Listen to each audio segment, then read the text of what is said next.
प्रश्न ये भी उठता है कि 2013 के बाद से अरविंद केजरीवाल दिल्ली में सरकार चला रहे हैं। आजकल राजनीतिक भ्रमण पर पूरे देश में निकले हुए हैं। पंजाब में सरकार बना ली है, उस तरह के सपने लेकर के गुजरात में दौरा कर रहे हैं, ईमानदार होने का ढोंग कर रहे हैं। लेकिन मेरे प्रश्न अरविंद केजरीवाल से भी है।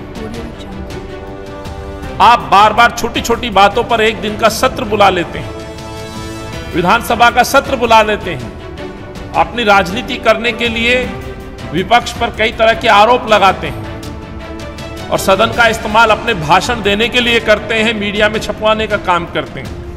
यदि आप इस तरह का अधिवेशन और सत्र बुला सकते हैं तो जो आज गरीबों के ऊपर जो तलवार लटकी हुई है इनके मकानों को लेकर के, तो इनके लिए 7 सालों में आपने एक बार सत्र बुलाने का काम क्यों नहीं किया? 7 सालों में साथियों, मैं बताना चाहता हूं कि अरविंद का जो रवैया रहा है दिल्ली के गरीब लोगों के प्रति, वो इससे सिद्ध हो जाता है कि अरविंद का कोई वास्ता गरीबों से नहीं है, गरीबों के मकानों से नहीं है, स्लम में रहने वाले दलित या उन गरीबों से कोई नाता नहीं, कोई सिंपैथी, कोई सद्भाव की भावना उनके अंदर नहीं है। और यदि ऐसा नहीं होता तो 7 वर्षों के अंदर जो डेमोलिशन दिल्ली में हुआ है उसके कुछ उदाहरण मैं आपके सामने पेश कर रहा हूं। याद होगा, देवली विधानसभा के अंतर्गत ही संगम विहार में 100 मकानों को तोड़ने का काम रेवेन्यू डिपार्टमेंट ने किया और जिसका मैं खुद साक्षी हूं। जिला अध्यक्ष यहां बैठे हैं। संगम विहार के देवली के अंतर्गत उन मकानों को तोड़ा गया जो कि कानून की दृष्टि में भी सही थे और स्पेशल प्रोविजन एक्ट 2006 के तहत उनको भी संरक्षण प्राप्त था। वो लड़ाई हमने लड़ी, केजरीवाल ने एक्शन लिया। ये दर्शाता है कि किस तरह से बुलडोजर कॉलोनियों में चलाया गया। ओखला के धोबी घाट के पास करीब 2.5 एकड़ में बसी झुग्गियों को तोड़कर सैकड़ों लोगों को बेघर कर दिया गया, जबकि स्लम जे स्लम की पॉलिसी है उनको पुनर्वास करके ही तब आप झुग्गियों को हटा सकते हैं।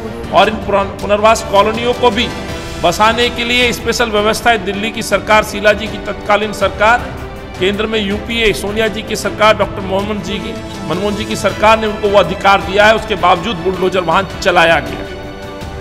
कि ये जो विषय है ये गरीब लोगों के मकानों से संबंधित विषय है जो आज काफ़ी तादाद में हमारे बीच में उपस्थित भी हैं और इन्हीं लोगों का एक डेलीगेशन है जो हमसे मुलाकात करके गया था और उस डेलीगेशन के अनुसार मेहरौली ज़िले और बदरपुर ज़िले के अंतर्गत लगभग 16 गांव हैं। ख़ास तौर से संगम विहार कहें, मेहरौली कहें या ब्रिजवासन विधानसभा कहें, इसके अंतर्गत आने वाली काफ़ी जो आबादी है वो एक घोर संकट के दौर से गुजरने वाली है। सरकार के द्वारा इनको एक नोटिस जारी किया गया है और उस नोटिस के बाद लोगों में तनाव है। नोटिस इनके मकानों को तोड़ने का है, नोटिस इनकी ज़मीन को फॉरेस्ट की ज़मीन घोषित करने का है। बड़ी तादाद में लोग यहाँ पहुँचे हैं, खासतौर से रंगपुरी, मेहरौली विधानसभा के अंतर्गत राजोकरी